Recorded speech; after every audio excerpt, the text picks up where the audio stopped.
numérique, c'est plutôt sympa aussi. Apprendre les uns et les autres à trouver des solutions aux défis auxquels ils sont tous confrontés. Je tiens à remercier chaleureusement tous les partenaires qui nous accompagnent, exposants, les membres de l'équipe de Monaco Communication qui ont travaillé sans relâche pour faire de ce salon une réalité. Enfin, je voudrais conclure en soulignant que ce salon représente bien plus qu'un simple espace physique. Il incarne l'esprit d'entreprise, la persévérance et le potentiel illimité de l'innovation. Il incarne notre engagement envers le développement économique de notre pays, notre détermination à créer un avenir prospère pour tous. Je vous remercie de votre attention et je laisse maintenant la parole à son Excellence le ministre d'État, Pierre Dartout.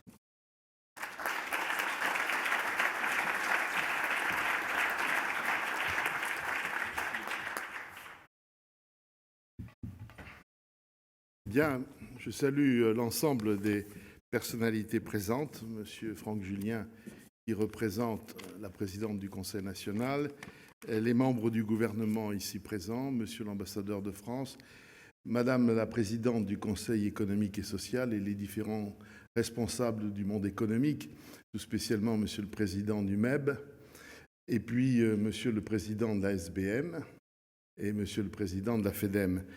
À tous, j'adresse mes remerciements et pour leur dire que leur présence ici, ensemble, est un élément très important, à la fois pour reconnaître la qualité et le moment important que représente cette manifestation, mais aussi pour afficher que Monaco, c'est un groupe, une équipe qui est cohérente, qui fait preuve de toute la cohésion nécessaire.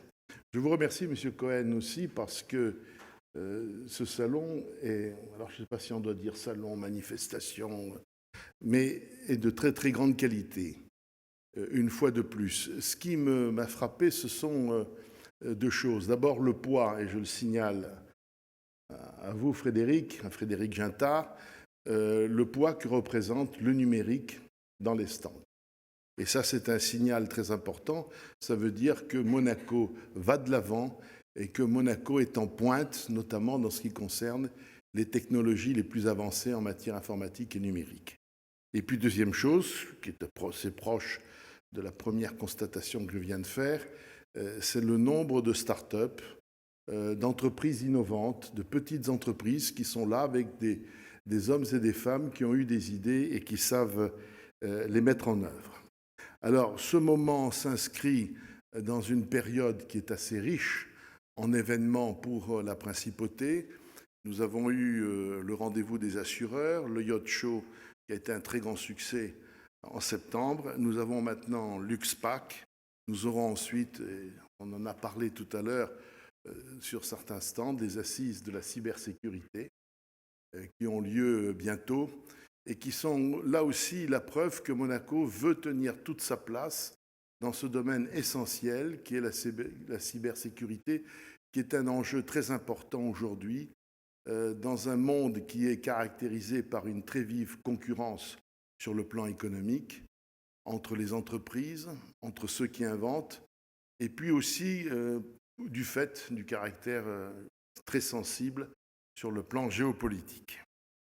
Alors, donc, une série d'événements qui sont très importants et dans lesquels vous vous inscrivez parfaitement. Les quelques éléments sur lesquels je voudrais insister sont les suivants. D'abord, nous avons la preuve avec ce salon de la grande attractivité de Monaco.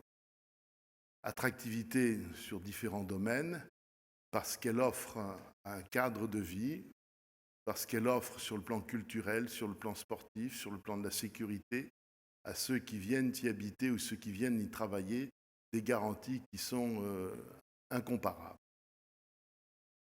Cette attractivité, pour autant, est quelque chose qui se mérite, qui se travaille, qui se gagne, mais sur lequel on doit considérer que l'on n'est jamais sur une position qui est parfaitement acquise. Parce que nous sommes dans un monde, je l'ai dit tout à l'heure, en pleine compétition. Il y a d'autres pays, d'autres États qui sont marqués par la même volonté de dynamisme de succès. Et il faut faire attention à cette compétition et donc ne jamais s'endormir sous ses lauriers, considérer au contraire que l'on doit toujours continuer à innover, à inventer, à créer et donc à progresser. Alors, l'autre aussi des piliers de la santé de Monaco et de son attractivité, c'est naturellement son industrie touristique. Et nous avons une saison touristique, je parle sous le contrôle du président de la SBM, qui a été réussie.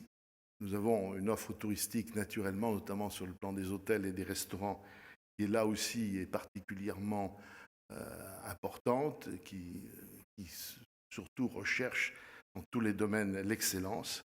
Et je crois, sous votre contrôle, Stéphane, que le chiffre d'affaires cette année de l'hôtellerie et de la restauration a été en nette progression, même si dans certains hôtels, le taux d'occupation a été moindre que l'an dernier. Mais ce qui prouve que la valeur du produit Monaco, de l'offre qui est donnée, est importante.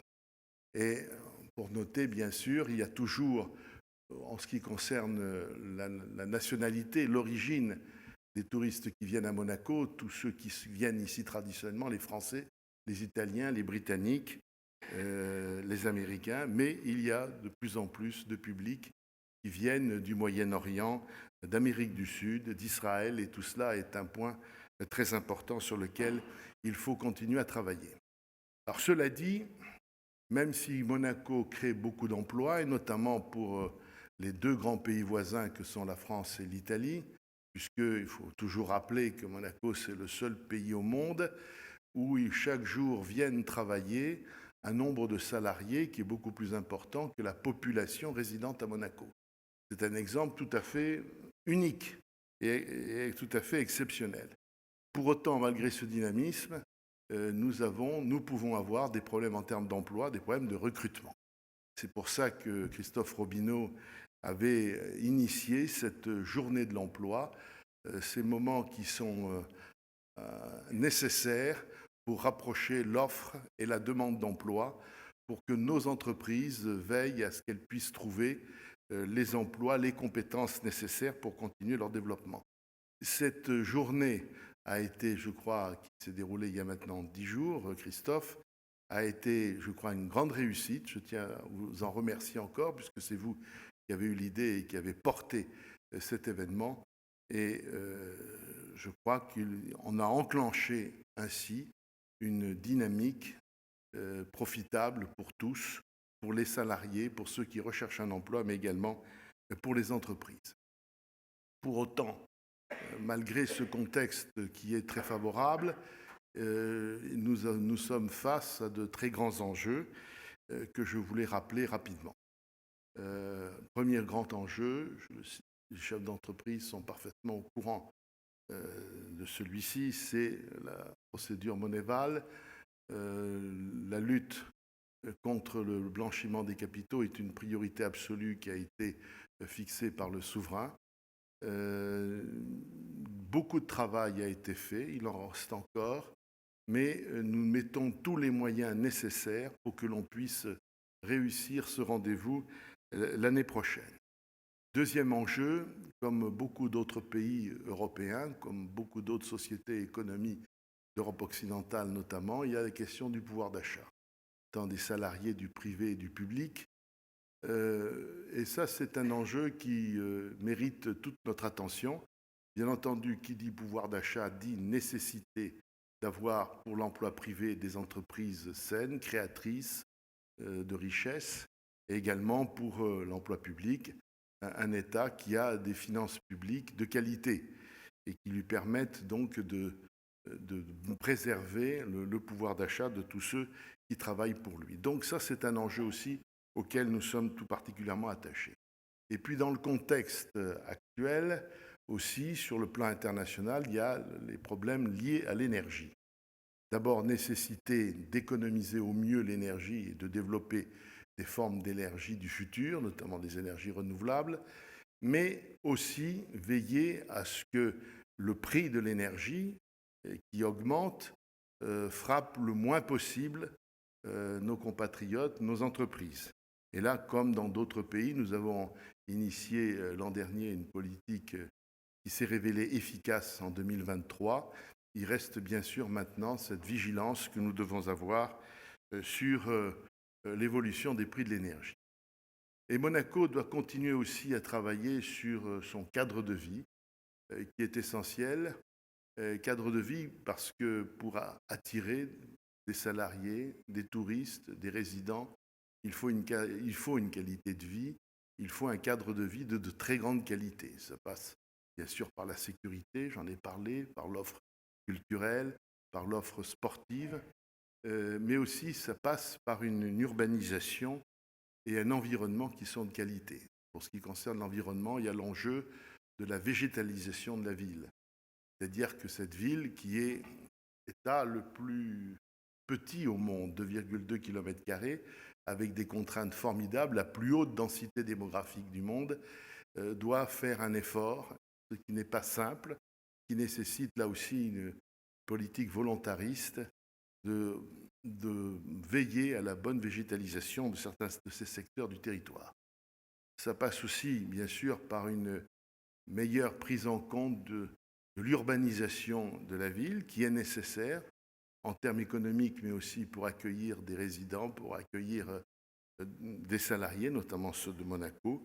Mais tout cela nécessite bien sûr des réflexions et d'éviter d'être toujours contraint à des décisions trop rapides, mais nécessite au contraire une vision plus globale, à plus long terme, de l'aménagement de Monaco, eu égard aux contraintes que nous connaissons sur le plan foncier.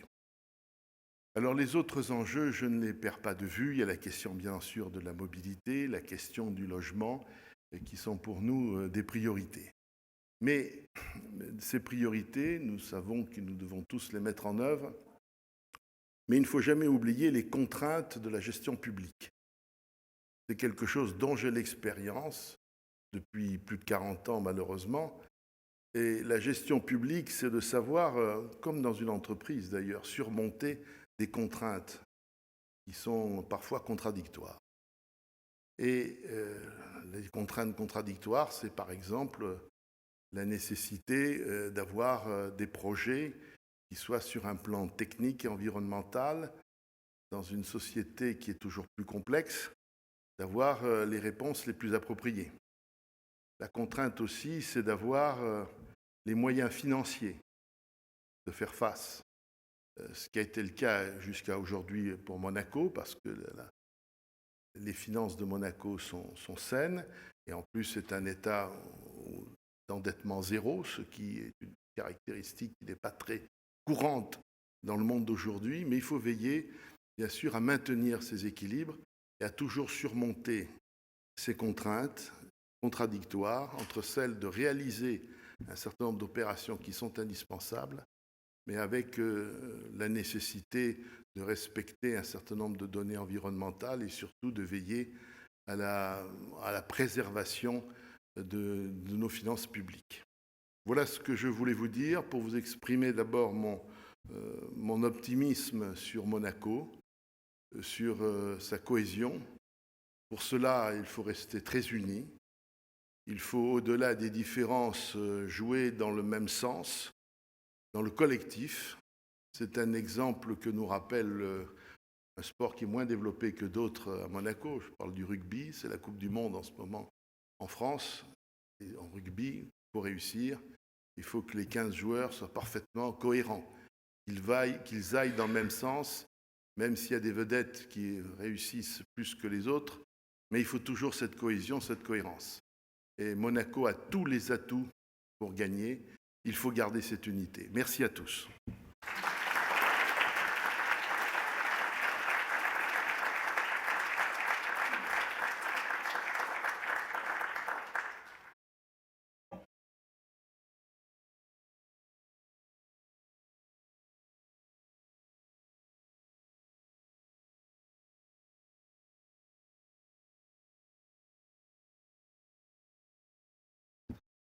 Merci, Monsieur le Ministre, pour ce magnifique discours. Et maintenant, on lance le Club Éco. Donc, c'est le rendez-vous du Club Éco Nice Matin, Monaco Economic Board.